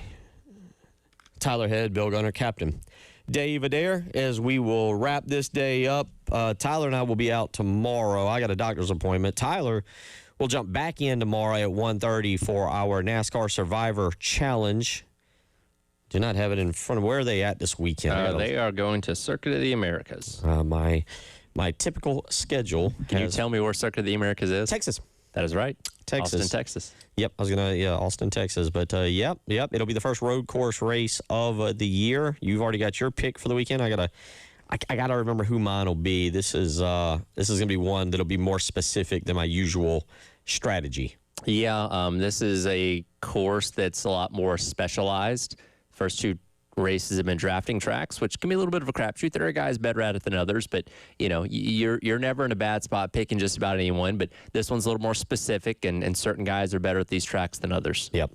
So we will see how it plays out here. I'll look this afternoon, maybe before I get out here, or tonight, and have to text you. Normally I do it on a Wednesday night, as I kind of glance real quick and instantly, just because I see the name that I was going to take followed by a name that's in front of him that I may look at taking, because I don't think I would. The second guy, who I don't even know who it is, I feel like I will never take him again. Who is the second guy? Yeah, you know who you're taking. Connor Zilich. Yeah. I feel like I was going to take Christopher Bell. That was who I was going to take. Okay. But now this may be a Connor Zilich race for me to. Well, I'll tell you this: he's a really good road racer. Like that's his area of expertise. He's just looking. This is what am I looking at? Is this? I don't know what this website is using here. I don't know if this is FanDuel. Oh, DraftKings. Okay. DraftKings has Van Ginsberg at plus 120. Yep. Zilich at plus 350. Yep. And then the closest after that is Christopher Bell at plus 900. Byron is at 1,000. Tyler Reddick at 1,500. Larson at 1,600, and Chase Briscoe at plus 2,000. So if you threw sounds about right. You threw $10 on Chase Briscoe and he wins, you'd win $210. That's kind of how that works. You get the point. So anyway, we'll have that. Tyler will be back on, but Scott Hamilton will fill in for us tomorrow, and then both of us will be back. And again, reminder, coming up on Friday, we will be out at Pro Swing on Forest Drive, 4708 Forest Drive. You can come and hang out with us from 12 to 3. We'll be kind of just hanging around the Cognizant Classic. I think is it the Cognizant Classic or the Cognizant? I got it. I know it's Cognizant is where they're at this weekend on the PGA Tour. It doesn't sound right, but the Cognizant Classic at the Palm Beaches, the PGA National Resort down in Palm Gardens, Florida, is where they head to this week. Kind of the first tournament after several weeks. It's a little bit of a break after the Waste Management, after Pebble Beach, after the Genesis. This is the first one that finally is like, okay, breathe just a little bit. Yeah, so looking forward to meeting him out there, and we'll obviously be talking plenty about South Carolina and Clemson as well. 803-404-6100. Speaking of South Carolina Clemson, the South Carolina plays tonight. Reminder, we will have it here for you later on this evening. 6:16 will be the official pregame start time. So if you tune in then, Cade, according to this, I saw earlier, it was Cade Crenshaw and Stuart Lake on the call tonight is what I saw on the game preview. But, 6:16, we will do that. So go ahead and get your radio set, get your food set for tonight, grill out or something. It's supposed to be a little bit nicer tonight. 6:30, you'll be grilling and listening to the first few innings of the ball game and taking it all in. We'll have that for you in a game that South Carolina needs to win, by the way. It's just, I don't, okay, from the standpoint of our jobs, let's just be very clear about it. A lot of times our job is a lot easier when chaos reigns. When South Carolina blows a 27-point football lead in the second half, you guys tend to, when they blow a lead to Alabama, when they blow the lead to Texas A&M, when things are happening, y'all get upset and angry. It actually makes our job easier. People are more likely to offer their thoughts when they're upset than when they're happy, and our numbers on those shows back that up. Yeah. However, we've hit a point with this university where apathy and just flat out like anger is setting in. and you don't want to. You need a program that wins. You need a program that is winning in something, so you get that joy. You get that enjoyment. You get those endorphins of winning, of pulling for your school, your team. And I think more than ever, I'm watching this. I think South Carolina baseball team needs that fan base for a little confidence, for a little kick in confidence, maybe in late inning games against Clemson, against SEC play. And if you've got an empty ballpark because you lost a third non-conference game against an inferior opponent because you couldn't win a game against Clemson and the fans aren't showing up for SEC play, it's going to be it's a long 2 months for them. It is. Long 3 months, 2 months, 3 months. It's also for us going to be a long 3 months. If you were to lose the game tonight, that does not end your hopes of making the NCAA tournament. That doesn't mean you're going to go out there and, go 5-25 in conference play, but the belief in your ability to make this season better than last season dwindles quite a bit. And same thing with the Clemson series coming up this weekend. Sweeping Clemson doesn't guarantee you anything, but it can make you feel a whole lot better about what the season's going to be. So, yeah, and it's really a game-by-game basis with this program because we can feel awful about what happened last Friday against Army and feel great about what they did the next day against Navy. You know what I mean? It's basically two different, a complete 180 one day to the next. And I feel like that's kind of where this fan base is your emotions about this team truly ride one game after the other. 803-404-6100, how you can weigh in. JW weighs in. I'm going to make fun. I'm sorry, JW. I'm going to make fun of you. Don't stop texting just because I make fun of you. But this is a classic tweet. Okay. I'm going to read the tweet as it got sent. All right. As it got sent. The fans of USC basketball remind me of fans for Nebraska football. They are living in the past thinking they are entitled to go to the Baseball World Series. My question is why? That's how the text came in. So he was able to hit basketball, football, and baseball all in one. Very good. Very good. We're talking about three programs that are scratching right now, and you managed to hit all three in some basketball, football. I know he meant right. The fans of USC baseball remind me of the fans of. I get where he's coming from there because Nebraska football had their last major success mid to late 90s. And 2000, Eric Crouch. 2000. Was it Eric Crouch? Eric Crouch won the Heisman, but they got blown. Their doors got blown off by Nebraska, 34-3 in the Rose Bowl. The Rose Bowl sounds about right. And they had some good seasons with Bo Pelini winning around 9 games. That's actually a really good comparison because when Bo Pelini was winning 9 games a year, Nebraska fans were like, that's unacceptable. We're better than this. We can't just win 9 games a year. We got to get ourselves in the national championship conversation. What they do, they fired Bo Pelini, and they've been scuffling ever since, right? I think you kind of look at it the same way with Coach Kingston, where he was... Chad Holbrook. Chad Holbrook. Holbrook made 2 super regionals in 4 years and another postseason. I think you can kind of combine the Holbrook and Kingston era and say, okay, these guys were making the NCAA tournament, some super regional appearances, but it was looked at through the lens of what Ray Tanner accomplished, and people said, that's not good enough, we need to do better. And now you're in a situation with Paul Manerian, and again, on paper, the hire made a lot of sense in terms of what he had accomplished in his track record before coming here, but you haven't seen anything yet to justify thinking that those glory days are coming back yet. This is the difference, I'll say. There's both for both programs. There is incredible support. Absolutely incredible support, both financially and just in terms of fans. Both have very nice facilities. Are they at the top of the facility spectrum? No. But are they in the top 20? Yes, and conceivably maybe even a little higher, closer to 10. Founders Park could use a few upgrades, they just minor paint touches, if you will, just small things, and upgrade that. I will say here's the difference. South Carolina is still in a prime baseball recruiting area. Nebraska has to stretch a little bit. Tom Osborne made that thing work and had so much success because you recruited a certain type of player that maybe wasn't as highly thought of to Nebraska. I know recruiting rankings weren't a big deal at the time, but I think Tommy Frazier I could be wrong on this. I know Tommy Frazier supposedly came down to Clemson and Nebraska. Yeah. And apparently our self-esteemed guru in the market, Phil Kornblut, the old guru, claimed that Tommy Frazier was going to Clemson. near signing day. Yeah, got that one wrong. Yeah, didn't get it right. I love Phil, but yeah, no, didn't get that one right. But with that being said, they didn't go out and land like the elite 5-star recruit, and it fit Tom Osborne's system and what he was able to do. Brooks Bollinger, Scott Frost, you get the point. You can go on he and was on about and on. development, right? Yeah. It's like I can take a and it was a system 3-star, 2-star, whatever, and get them to the level of playing like these other guys. Well, it was a system that, I mean, shoot, nobody wanted to play Wofford or Citadel when they were running those systems. Yeah. Because that was lower levels and they were dangerous. Now you put it at Nebraska where they're recruiting a better athlete, maybe not the elite of the elite, but they're recruiting a better athlete. They're recruiting a better player. They've got better coaching. They've got all that. And now you're plugging it into that system, and they're playing the old school way of football where as a freshman you came in and they went, see that bench over there? That's going to be your buddy for like 2 years. Yeah.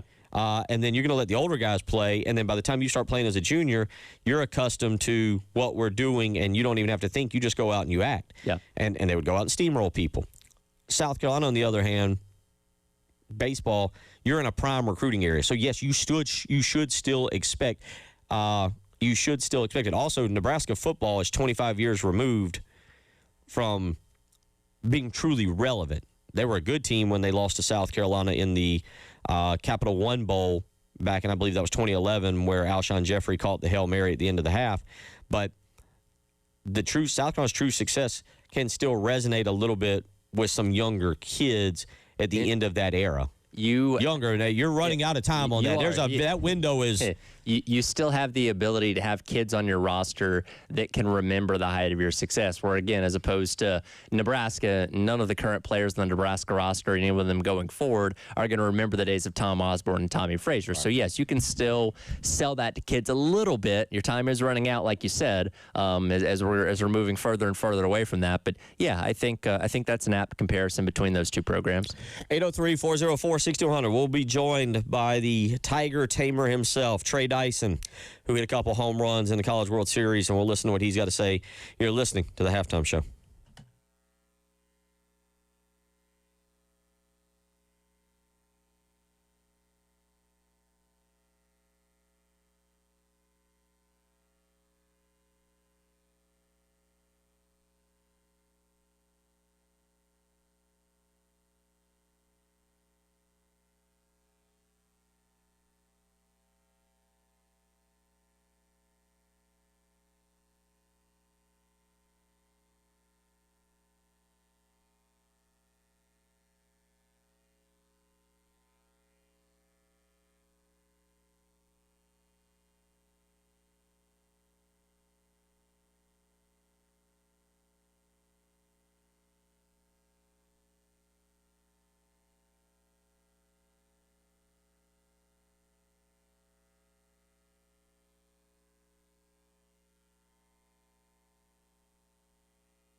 803-404-6100.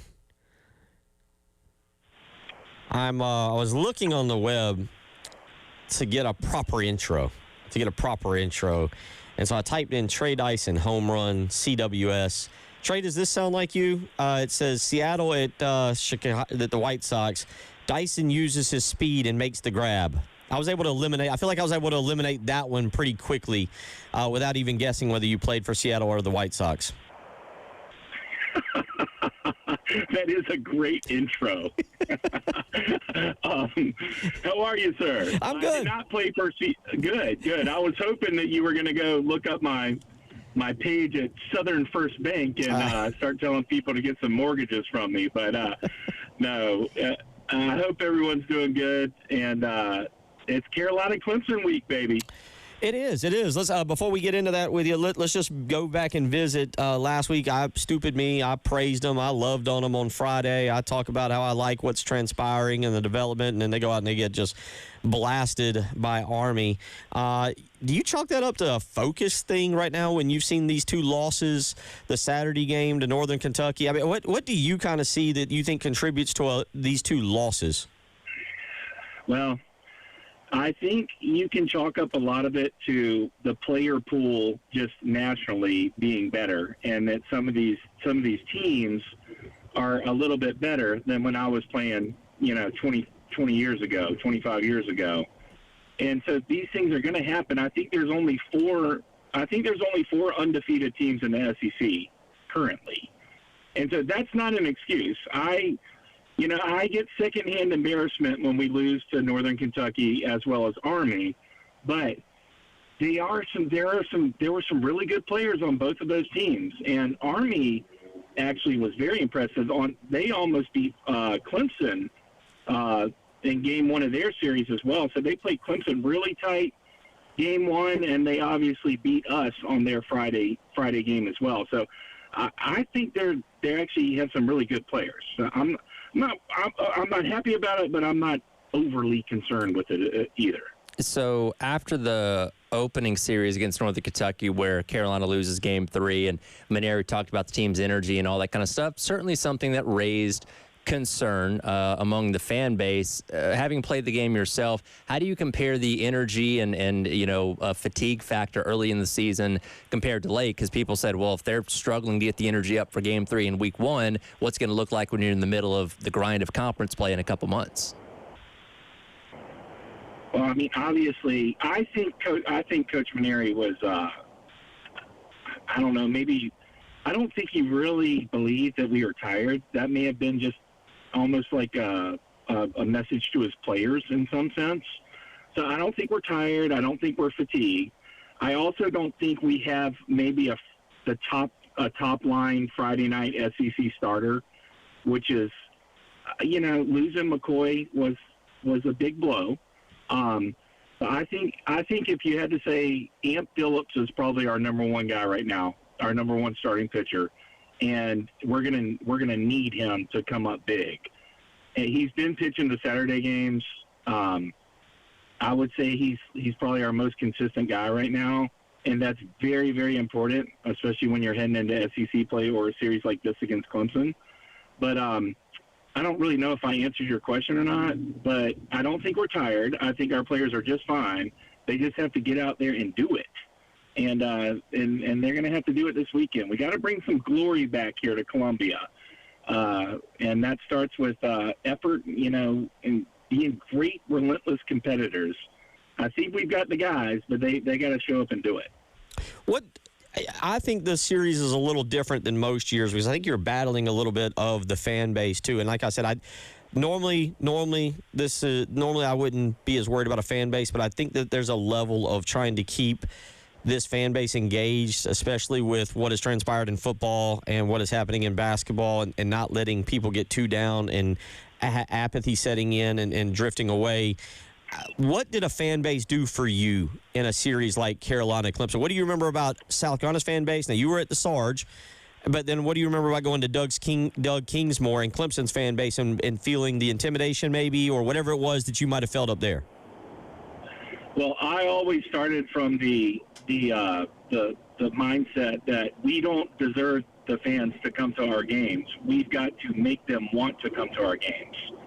And that is kind of, I think, what they're dealing with now. I think the crowds have been good, but you've got to create excitement with your team, with your program, with social media, with all that, so that they can try to connect with the team. And in order to get, crazy fans and the fans that that my teams were able to experience, you got to do something to make them excited. You got to win. You got to hit the walk-off home run. You got to win the series against Clemson. You can't lose to Northern Kentucky, or if you do, then you can't lose to Army, So I felt like whenever we went to Sarge Fry, I felt like we had an advantage with our fans versus their fans, personally. Now, and I think all of my teammates would probably think the same thing. Now, if you talk to the Clemson players, they may feel like they had the bigger advantage with their fans, but South Carolina fans are some of the best fans. They can be psychotic and can really, really help you to come through. And we took pride in wanting to make them happy and be proud of the university. And once again, you gotta make the fans want to be excited. It's not going to just happen. You got to create the excitement as the team. And you pointed out South Carolina, I believe, through the first 2 weekends, it was top 10 in the nation in attendance. So you're right. Fans have been showing up. That's not the question. Yeah, the crowd. The crowds have been really good. I mean, are they packed out? No, but they will so easily be packed out in no time if we could, have a great weekend against Clemson, and then you get a lot of excitement going. And I'm telling you, we've got some really good. This freshman Will Craddock is an outstanding young talent, and Talmadge Lee Croy, a South Carolina kid. Will Craddock, a South Carolina kid. Bo Hollins, I know he hasn't been playing a ton, but he's a South Carolina kid. Those three kids are super talented, and they have what it takes to win, and they have what it takes to beat Clemson.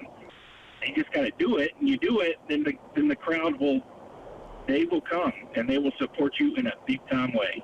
You just mentioned Will Craddock there, gotten off to a hot start in the 4 games we've seen him so far, earned SEC Co-Freshman of the Week along that as well. What have you seen out of him in the first couple games that stands out to you as the reason why he's been successful so far? I think the first thing that stands out when you look at him is his physical status. He is a physical guy. He's athletic. He has a great approach at the plate. He can pull the ball. He can hit it the other way. He can hit a home run to right field just as easily as he can hit one to left field. He's not just hitting fastballs. He's hitting fastballs and sliders.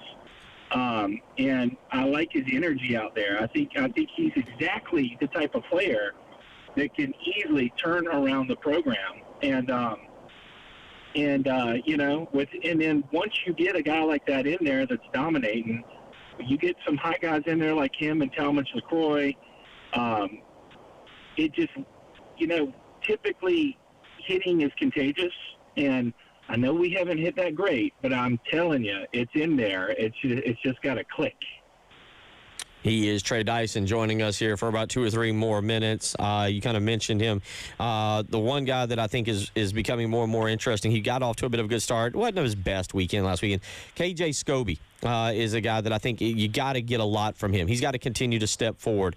Your thoughts on Scobie and what you saw last weekend after a pretty solid start to the season? Yeah, I really like him. He's another really talented player, a draftable guy for sure. I think he's struggling. He struggles with the all-speed pitch right now, and if he can get that kind of in check and be able to show that all these guys, they want to hit fastballs. Okay, they all want to hit fastballs, but in order to be able to get good fastballs to hit, you gotta prove to your opponent that you can lay off the tough off-speed stuff or hit the off-speed pitches. So if he can get that figured out, or even just get 10 or 20% better with the all-speed pitches, he's already doing good, but I think he could skyrocket, as well. And we certainly need a guy like KJ Scobie to be giving us tough at bats, especially once SEC play comes around. Trey, about a minute and a half left with you. I don't remember in your day, did y'all play a neutral site game, or were y'all played the midweek games, correct? We did the midweek games, like one at Clemson and one at South Carolina. That's typically what we did. I don't ever think we did a 3-game series with them. What was, real quick, the difference between playing a midweek game against your rival and playing a weekend series like that? How big do you think that is? I think the setup that they have now is just outstanding. One at Clemson, one at South Carolina, and then one at the neutral spot. I think it's huge. It's baseball is meant to be played in series formats. That's really where you can get to see who actually has the better team when all your players have to compete over a 3-game set. It's set up perfectly. It should be an outstanding environment over the weekend. Call me crazy, but I really think they got better starting pitching than we do. But I think that we can win the series, and but we got to do it. We got the players. We just got to get out there and have the fight. And I'm feeling confident. I'm feeling cautiously optimistic. That's the best way to feel, cautiously optimistic. And Trey, I always appreciate it. You're of course well known for your speed. Way to conclude that little segment there by getting us out before the break. We look forward to catching up with you again here in the month of March. All right, sounds great. Y'all be good. Go Take Cox. care. Yes, sir.